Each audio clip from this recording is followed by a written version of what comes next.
well, just as a always as a backup.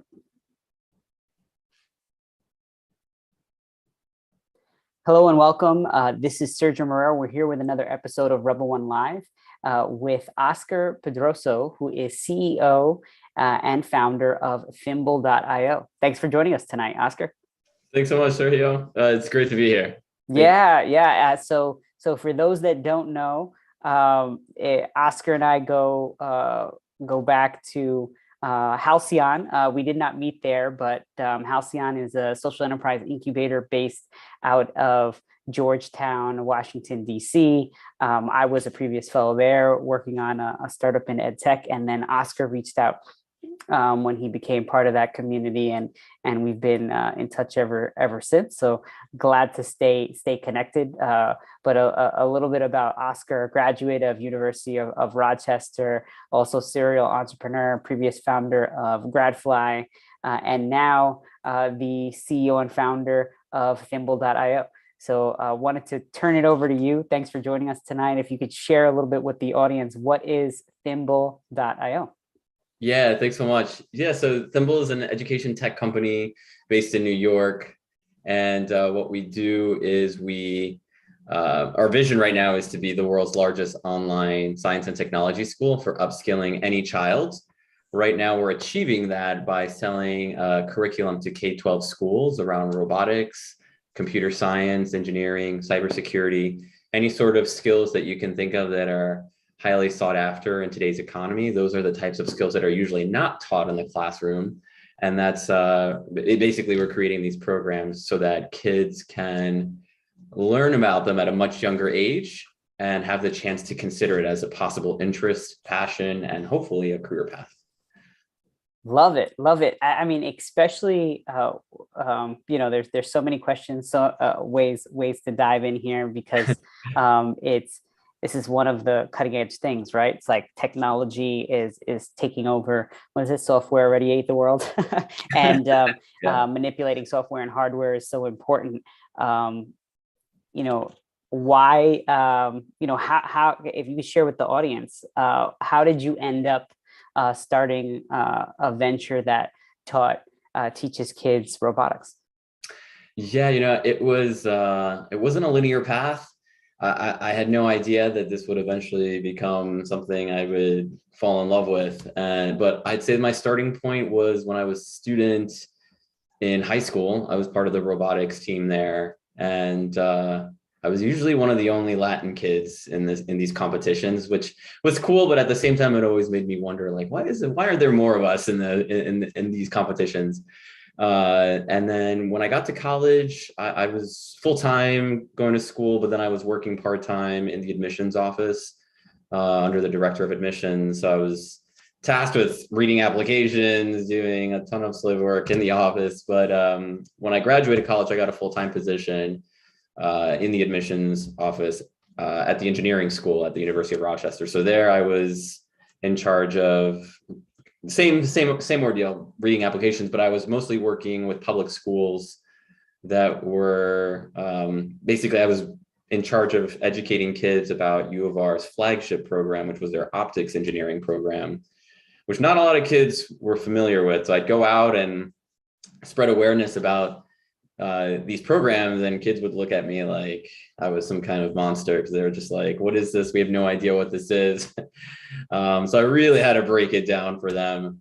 So I did that for a few years, and then I worked at a couple of inner city schools in Rochester, New York, as a math teacher, math and computer science, but mostly math. So I got a chance to teach hundreds of kids over the course of 3 years, and a lot of who were brilliant and had aspirations to go into tech, but unfortunately, we just didn't have any programs at the school or district level to support their interests. So these are kids that, eventually just were just lost. They just never got a chance to tinker with anything or learn anything about programming. And it just sort of dawned on me that this was a very common thing across the country. There's 33% of public schools in the US don't have a modern STEM or CTE program. CTE stands for Career and Technical Education. And that's a lot of kids who are just being left in the dust. So I didn't quite know that I would create Thimble at that point, but I knew that I wanted to make a personal commitment to solve a big problem in the education space. Eventually, I led the admissions world and started my own tutoring business, and just took everything that I had learned from the admissions world and applied it on a very personal level with kids. Again, like public school kids who just didn't have a ton of income, but had dreams to go to, top schools. Did that for 2 years and then got bored of that. I actually wanted to be part of a larger team, wanted to work as part of a larger team. And then I wanted to really solve that big challenge. And then that's what ultimately led to my first startup, GradFly, which was sort of like a LinkedIn for engineers to show off their projects. And then that is what eventually pivoted to what Thimble is today. Amazing. No, I appreciate you sharing that. And if you could, I know we skipped over it because I'm familiar, but the audience may not be. Can you share a little bit about what, yes, kids are learning robotics. It's hardware, but we're also in this virtual learning world. How does this all work? Okay, if you could share a little bit.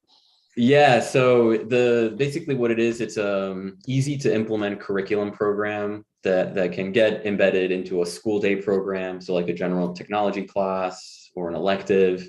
It can also be implemented after school. Generally, it's tough to implement something during the school day because there's just not a lot of time and staffing can be an issue. So after school programs are great for us because it's just a nice foot in the door. But it's the program consists of 3 different things. So one, it's lesson software. So we have step-by-step instructions. We teach kids how to code, how to build physical devices with their hands. And that's not limited to robots. It includes drones, weather stations, video game controllers. We really try to make it real relevant to kids everyday world. And their kits, right? So this is one right here. This is okay. We have 16 of these and they all build on each other. So at first, if you don't have any prior background, there's a little bit of hand holding in our curriculum to get you there. And then we start you off with basic programming languages, eventually get you to learn Python, HTML, CSS, Java. And then the kits start off as snap together components, but there's like real sensors that you'd find, in your computer or phone that the kids could actually get to build. And then a good example would be like, there's a motion sensor in this kit. So at first kids don't know what that is. They might, but they eventually revisit these components in later kits. So that, at that point they're asking different questions like, how else can I use this motion sensor? And that's really where a lot of the learning happens. Yeah, and you're talking about teaching kids robotics. You mentioned Python and HTML, different language. Like what's the age group that you're training up? Yeah, right now it's limited to middle school and high school. So grades 5 through 12. And then our product roadmap right now, we're working on elementary curriculum that'll segue into what we have now. In some regards, it's an entirely different market because you have to be cognizant of just the math and reading abilities. In some school districts, we have like high school students who have a 5th grade reading level. So we have to be very, very delicate around the content there and how we introduce some of these skills. Okay. Yeah. I if you're taking a step and developing like this, this is pretty amazing. Like teaching kids these complex skills. So you have the kits and individuals have the kits, and then you have video platform that people it'll walk people through how to build and interact with the kit. Yeah. So normally what we'll do is if it's a classroom, the school will buy a classroom set of these kits. They'll usually buy like the first one in our curriculum because we have, a bunch of different kinds. And then from there, this can be implemented in a couple ways. It can be done collaboratively in a class where the teacher isn't really lecturing anyone. It's everybody sort of on the same page building together. And then the teacher's there to answer questions. And then it's been also done where no one can, the teacher sort of the one guiding the students, and no one can really move past the teacher until everybody's, ready to move ahead. And how, oh, good. Oh, no, I was just going to say, and occasionally this will get implemented in camp-like environments where it's more like a free for all, and then the kids get to just use these in entirely different ways that were not set out to be used, but the types of the outcome of what the kids end up coming up with is like amazing, amazing little projects that they come up with. And how many schools, how many students are using this today? If you could share some of your traction. Yeah, so we're in 22 districts across the U.S., mostly in Texas, and we've reached 20,000 students to date. We started off as a direct-to-consumer business, so we had quite a bit of traction there, and then we started working with schools. We were doing both models at once, and we found that we couldn't do both well, so we ended up choosing K-12 over the direct-to-consumer model. Great, and no, that's amazing. I also want to tip that. I mean, that's 22 schools, 20,000 individuals that are learning on the platform for a young startup is great. I remember when we were talking, you're like, "Oh, we just crossed the million ARR threshold," and I was excited for you. Can you walk us through a little bit of that journey, right? Of you mentioned some decisions going from GradFly to this new model, going direct to consumer, and then shifting to schools. What were some of the biggest challenges in coming to where you are today? Yeah, there's definitely some ups and downs in there. In the beginning, when you're working on your MVP and you launch something, you're sort of waiting for that traction to happen. You're like, all right, I've built this. I've done some customer discovery and validation. I've interviewed people. Like, why isn't there, traction here? And I felt like with GradFly, that was what I experienced a lot. Like this, like, where is everybody? Like, I'm building this product, like that I think is needed. But what I found out is I wasn't doing enough discovery, and I wasn't talking to enough people. So the more and more I did that, the closer and closer I got to this major problem that needed to be solved on the parent side and on the school side. And that's when I really started to get more excited. We launched with a Kickstarter campaign. But even before the Kickstarter campaign, we hosted an AMA on Reddit, and we ended up getting like 800 people sign up on our email list in 2 days. And we were blown away by that, because we were like, all right, those are the key moments where you're like, okay, this is the type of traction I'm looking for. I mean, it wasn't sales, but it was really, really good feedback. And so you just play into that a little bit. You're like, okay, tell me more. Obviously, it comes with positive and negative feedback, but you use that to get to the next step. And that ultimately led to our Kickstarter campaign, where we ended up selling, $300,000 our first month. And our original goal was $25,000. So we exceeded our goal by 1,200%. And that was what really propelled us into business, is the Kickstarter campaign. We were able to, there was a lot of word of mouth and publicity that came with that just really just got us started. But then after that, we had a really tough decision to make, because we had MRR from this consumer side of the business, and then we had these large purchase orders from schools that ranged anywhere between $25,000 to $70,000. And you look at that and you're like, wow, like if I were to do that with 131,000 schools in the US, that's a gigantic business.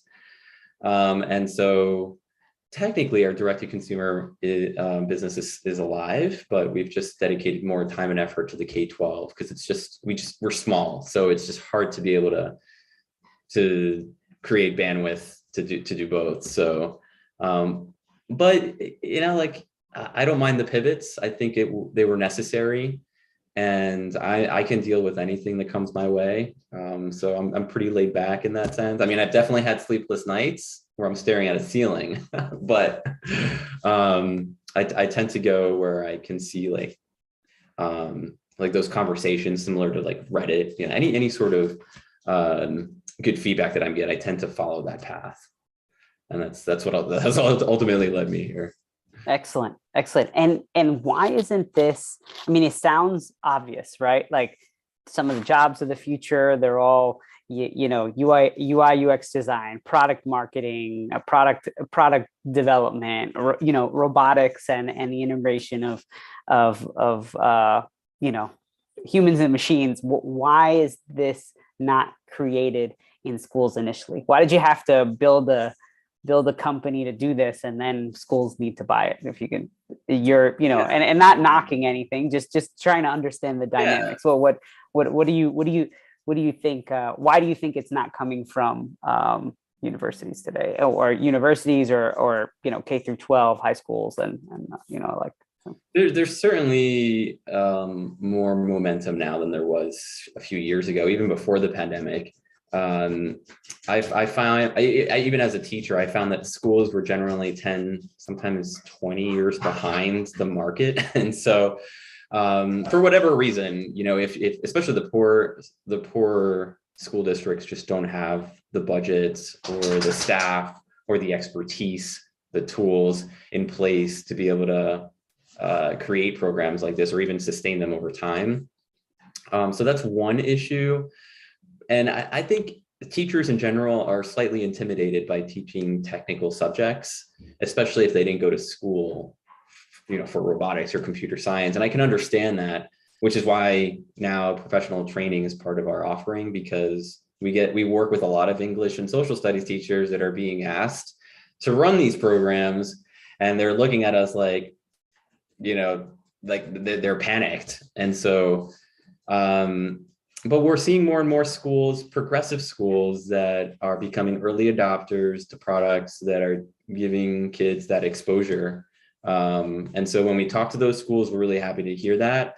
But on the flip side, we talk to schools that are like, why do we need this? And I'm just like, okay, you're not the right person I need to be talking to. Is there somebody else? And so, but we're seeing more and more of that. And we're seeing collaboration with companies, because I'm going to speak to Texas because that's where we're at. There's a hotbed for us right now. But I think school districts are getting pressure from big semiconductor companies and big corporations, for example, like Texas Instruments, that are vetting tomorrow's tech talent. And so they're looking at these school districts for these students to come in droves, and that's not happening. So the schools are catching on, and in some cases are getting funding from these corporations. So those are good things. I think we're moving in the right direction, but there's still, there are schools that we've talked to where there isn't really anything outside of biochem or physics or anything like that. Got it. No, that's and can you share a little bit about where do you think this should go or could go? What other things need to be brought to schools in this way, so that they can meet the needs of the workforce, as you're saying, and not be 10 to 20 years behind? Yeah, I mean, the initial exposure in the classroom is important. And I think it's always helpful for students to understand how it's relevant to the real world. It's similar to like how we thought when we were kids, like, why do we need calculus? Why do we need algebra? And then depending on what we majored in, we were like, okay, yeah, this makes sense. This is why we need it. And then when we actually got a job, we were like, okay, yeah, I understand why this is needed. Being able to make those connections early on is going to continue to be really important to understand why, even just, I think kids nowadays take their phones, iPads, and computers for granted, but to be able to understand how and why they work the way they do and how that's related to other technologies out there, that's important.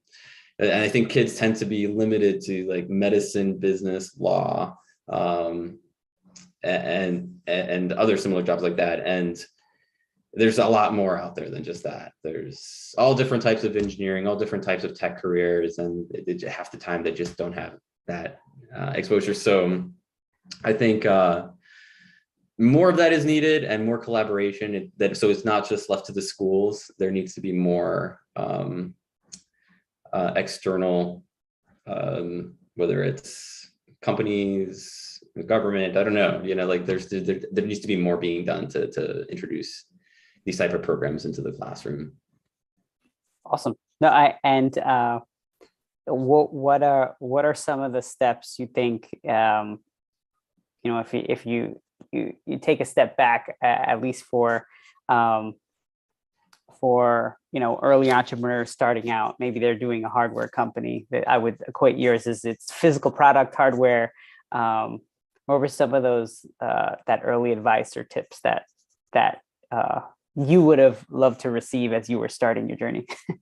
Yeah, for us, it was just, it's funny when you start out as an entrepreneur because you want to guard your idea and not tell anyone. You want to remain in stealth mode until you launch, and that's such a bad idea because you're missing out on all the feedback that comes with just telling someone about your idea. But eventually, we learned to just build our prototype. Our very first kit, which was a Wi-Fi robot. As soon as we had that, we were bringing it to conferences, maker fairs. I'll never forget, like the first time we went to New York City Maker Fair, we brought our prototype, we exhibited, and there were a couple parents that put down their credit card to ask, where they could buy it. And I was like, oh man, this is just an idea. But it was like feedback like that got us to like the next steps, right? And so after the first prototype, we created a second one and a third one. And at one point we had 5. And so those were the ones we were showcasing, and we hadn't even done our Kickstarter campaign yet. So we were just trying to get validation behind the idea. And we got support from families, and then we got support from teachers because they saw an avenue into working with schools. Awesome.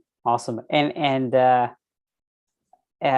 taking a step from the startup journey, what was it? I would if you could share a little bit more on what shifted you from making the first leap into starting GradFly. I know it's like looking at your background, you got a degree in math, right? Went down a certain path, and made the leap. What was that original? It was a really, it was a really tough time for me because I had already taught and been in the admissions world, and I really wasn't sure what I wanted to do with myself. I knew that I had this entrepreneurial itch to build something, but I wasn't 100% sure that I really wanted to go into education tech. And so I participated in this event called Startup Weekend, which most might be familiar with. Yep. And I've been there. They're great. Oh, cool. Yeah. At first I was like, why not? Let me go pitch this idea that I have. And I ended up getting on stage, giving a 1-minute pitch. And I was, you know how that works. Everyone votes for the coolest ideas, and then the team joins you. And then by the end of the night, I had a team working on this idea. And then I had sort of made a promise to myself that if I placed in the top 3, that I would pursue this idea. And if not, I was going to apply to business school. So I ended up coming in 3rd place, and I was like, all right. By the skin of your teeth. Yeah, I know. And then that was all it took for me to just, I kept that promise. And I applied to business schools, and I got into a couple, but I decided not to pursue that route. This is the learning by doing. This is the way. This is my really long MBA. That's great. What's if you could share with the audience a little bit on what's next for Thimble? Yeah, right now we're so busy. It's so hard to keep up. So we just moved to office spaces with these 22 contracts that we have. We're too small to chase after all 22 districts. So we can only focus on 8. So that just should give you an idea of like what we're leaving on the table because we're not big enough. So I'm raising around to be able to ramp up our business development and sales team. We found this formula that works for us into selling into schools. And so we want to turn the dial on that. So I have a few hires to make. We want to do this product. We want to work on the product roadmap to work on the elementary curriculum. And then right now we're averaging almost 3 contracts per month that we're winning. So the last one we just won was Jacksonville, Florida, which is great because that's like the next state we want to move into. And Florida has like a gigantic school districts. And a lot of those school districts have a high number of economically disadvantaged kids, which are the kids that I'm really looking to go after. So those small wins, I'm hoping will get us to some of those larger deals.